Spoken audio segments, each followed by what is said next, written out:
All right, how's this perspective? Live for the Transer magazine. Now this time it's actually a story. Finally this guy has some. So now on the other side of the street, where the woman and the man, where the red bike is, there was an old woman trying to talk to a girl that was walking in front of me, and the girl just passed by because probably didn't see it, didn't hear it, because the old woman was very you're not really going forward, because it's not so easy to talk to people. And I saw it, and that's why I talked to her. Like, I stopped and, do you need something, you need some help or so? And then she didn't know how to really explain it, but then she warmed up when she realized that I'm listening.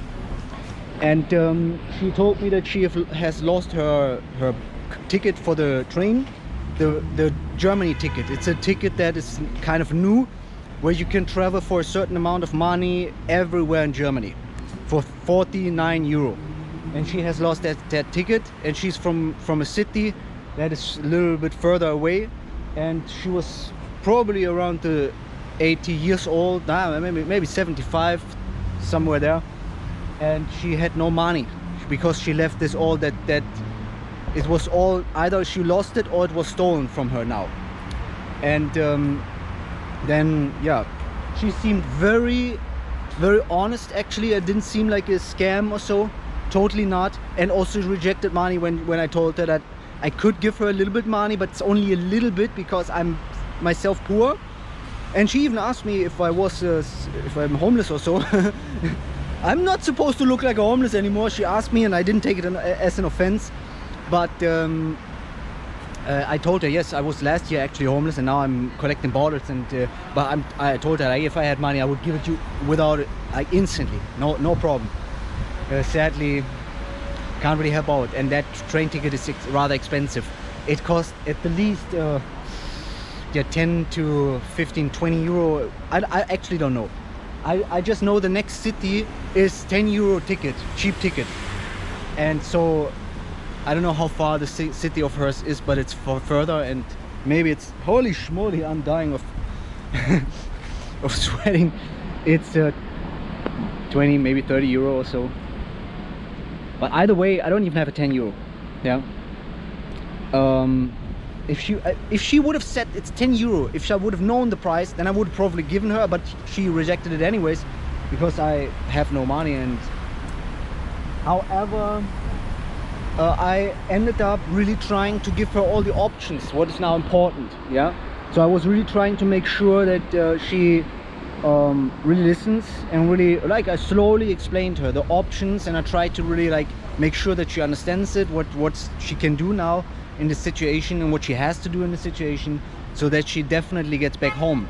She was like, okay, I'm asking somebody else, and I was like, okay, yeah, you can try that, but you also definitely should go to, either you can, one option is going to the train station and asking if you can buy a ticket and pay it later.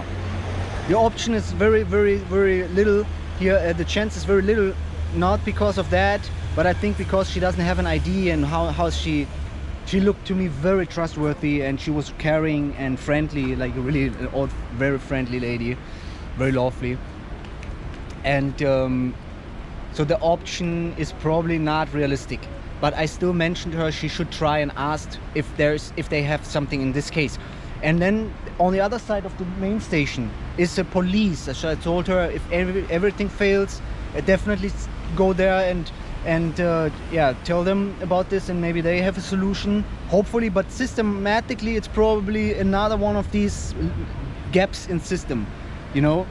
But there must be a solution. Somebody must help out. And I was like thinking, like, systematically there must be some solution for a case like this. Yeah, she was a trustworthy lady. You can't know, but I'm telling you, the chance is very high. She was, in the end, one of these old ladies said, no, don't give me money, and she was like doing this one, you know, like here, and she was really lovely, and she was really like an honest, lovely, old elderly woman that had a problem now, not knowing how to get back home because she has no money on her, and yeah, the ticket is lost. So either she lost it or it was stolen. But I told her the options. Yeah, go to the to the station, ask if you can pay later. Go to the police, ask if they have a solution. And maybe you can also try to take a taxi, maybe in the presence with the police, so that the taxi and the police is there and says, we have this woman here and she has no money, and you take her to home and she can pay there at home. And that's why the police, when the police is present, there's a chance that the taxi guy is doing that. Yeah. And so there are a few options. That's the kind of things that I would do, you know, in the end. But I would also just ask a lot of people, and I would, yeah, when you're younger, maybe in my case, yeah, I can ask a lot of people, have you a little bit money, I need this money, and I'm not bullshitting you. I would give them my name, I would give them my YouTube channel, and they would, I'm trustworthy, even though my YouTube channel doesn't have followers, but I'm very trustworthy, I think, appearing trustworthy. When they see my YouTube channel, and they know I'm really a guy out there that they can see, like, this is the guy, it's not tricking, it's not some drug guy who's inventing a lie to get this money for drugs or so. No, I would tell them, like, I'm on YouTube, I've lost everything, the card's gone, and you can see me there on YouTube. My drug is the sport and the art and the world. You can have a world if you help me out here. But yeah, when you're older and also approaching people, it's not so easy. Yeah.